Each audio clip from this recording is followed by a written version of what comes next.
এক যুগ পর পথ ছাড়লেন নাজমুল হাসান পাপন, বাংলাদেশ ক্রিকেট বোর্ডের বহুল আলোচিত সমালোচিত সভাপতি।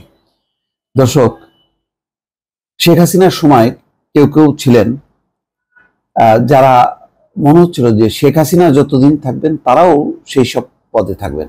তার মধ্যে একজন হচ্ছেন নাজমুল হাসান পাপন।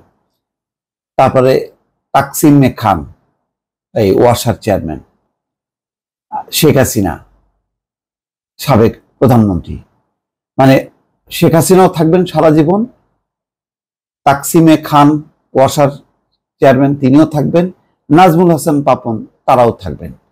এমনই একটা পরিস্থিতি তৈরি হয়েছিল বাংলাদেশে, যেখানে কোনো পরিবর্তন নেই, অথচ গণতান্ত্রিক শাসন কাঠামোয় পরিবর্তন হবে, দফায় দফায় পরিবর্তন হবে, নতুন নতুন মুখ আসবে এবং তাদের উদ্যোগ নেতৃত্বে বিভিন্ন প্রতিষ্ঠান বা যারা টিম তারা উজ্জীবিত হবে, নতুনভাবে তারা কাজ করবেন। কিন্তু না, সেটা হবার উপায় নেই। মানে এক ধরনের রাজতন্ত্র, যে রাজা যতদিন মারা না যাবে ততদিন ক্ষমতায় থাকবে।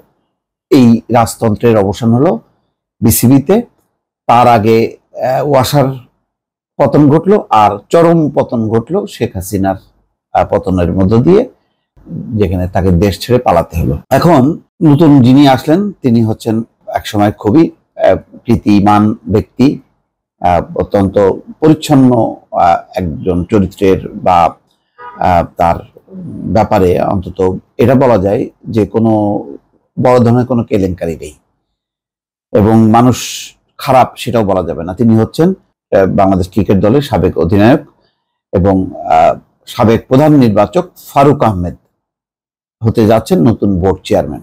আজকেই এই বিষয়টি নিশ্চিত হয়েছে। 2012 সালে সরকার মনোনীত সভাপতি হিসেবে বিসিবির দায়িত্বে ছিলেন নাজমুল হাসান।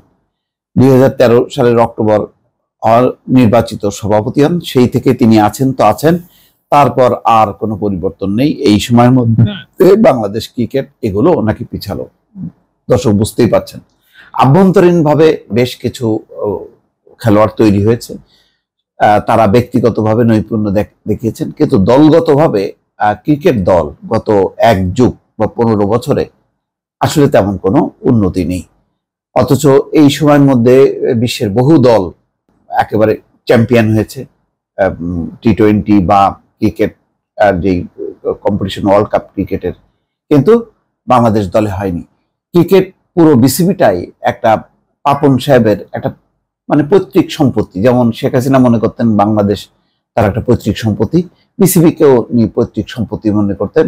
খেলোয়াড়দের সম্পর্কে যখন তখন যা তা করতেন, আবার তাদেরকে রাখতেন, মানে খেয়াল খুশি মতন, কোনো পেশাদারিত্বের ব্যাপার ছিল না। এবং তার নেতৃত্বের কারণেই শেষ পর্যন্ত যেটা হয়েছে যে ক্রিকেটাররাও পর্যন্ত তাদের যারা একটু খ্যাতিমান হয়েছে, স্টার হিসেবে পরিচিতি পেয়েছে, তারা আস্তে আস্তে রাজনীতিতে ঢুকেছে, দলীয় রাজনীতিতে। সেক্ষেত্রেও ক্রিকেট কন্ট্রোল বোর্ডের যে নেতৃত্বে নাজমুল হাসান পাপন যে পেশাদারিত্বের পরিচয় দেবে যে না, ক্রিকেট দলে কোনো রাজনীতির স্পর্শ থাকবে না, সেটা তিনি মুক্ত করতে পারেননি। ফলে ক্রিকেটও একটা আস্তে আস্তে অধপতিত অবস্থার মধ্যে ছিল। আজকে দেখেন, সেই সাকিব আল হাসান বিদেশে গেলে তাকে দুয়ো দুয়ো ধ্বনি শুনতে হচ্ছে।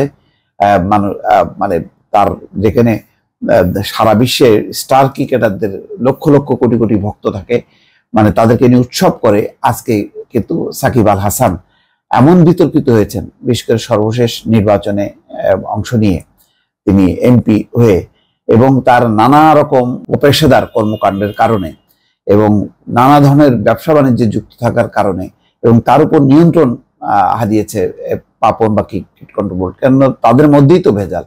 আবার তারা সরাসরি প্রধানমন্ত্রী, সাবেক প্রধানমন্ত্রী শেখ হাসিনার পৃষ্ঠপোষকতা পেত।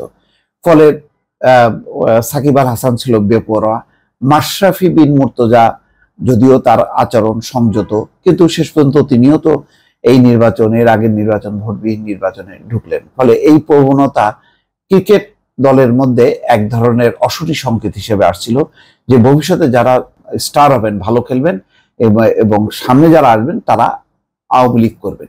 এই যে পরিস্থিতি, এবং এর ফলে ওই ক্রিকেট দল গঠনে বা নির্বাচনে সিলেকশনে দলীয়করণ, পক্ষপাতিত্ব, নেপোটিজম যাকে বলে, সেই ধরনের পরিস্থিতি একটি তৈরি হয়েছিল। এবং আমাদের ক্রিকেট মানে একসময় যতখানি এগিয়ে ছিল, আস্তে আস্তে কিন্তু নিচের দিকে নামছিল, এবং সর্বশেষ টি-20 বিশ্বকাপ তার বড় প্রমাণ।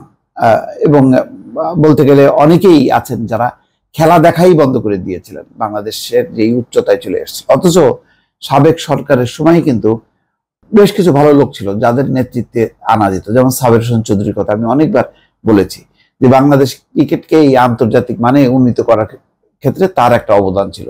কিন্তু এই মানুষটাকে কখনোই সামনে আনা হয়নি, কারণ অন-11-এর সম্পৃক্ততার দায়ে শেখ হাসিনা চক্ষুষ্ফুল ছিলেন, এবং তিনি তার একসময় ব্যক্তিগত সচিব ছিলেন। সেখান থেকে যে দূরে সরালেন, আর তিনি ফিরে আসতে পারলেন না। শেষ মুহূর্তে অবশ্য তিনি তাকে এমপি হিসেবে তিনি নির্বাচিত হতেন, কিন্তু দূরে থাকতেন, কোনো নীতি নির্ধারণী কাজে থাকতেন না। এবং শেষ বেলায় এসে ওনাকে যখন নাকি মন্ত্রী করা হলো, কিন্তু ততক্ষণে তো সরকারই ডুবে গেল, আর ক্রিকেটের সাথে তো কোনোভাবে তিনি আর জড়িত থাকতে পারলেন না। ফলে ওই ক্রিকেটের কতটুকু মানে উন্নতি হবে, কতটুকু মানে উত্থান পতনের পুরো দায় বা মানে তার ভাগ্য নিয়ন্তা ছিলেন হচ্ছে নাজমুল হাসান পাপন, এবং তার হাত ধরে আসলে ক্রিকেট মানে সামনে এগোয়নি, বরং বলা যায় এটি ডুবেছে। সেই ডুবন্ত তরীকে এখন ওঠানোর দায়িত্ব হচ্ছে ফারুক আহমেদ, তার উপরেই বর্তালো। দেখা যাক এখন যদি পেশাদারিত্বের মাধ্যমে আবার সেই ক্রিকেট কন্ট্রোল বোর্ড বা ক্রিকেট দলকে যদি পুনর্গঠিত করা যায়, তাহলে ভালো। দর্শক, আমরা নিশ্চয়ই ভালো প্রত্যাশায় থাকবো। ভালো থাকবেন। আল্লাহ হাফেজ।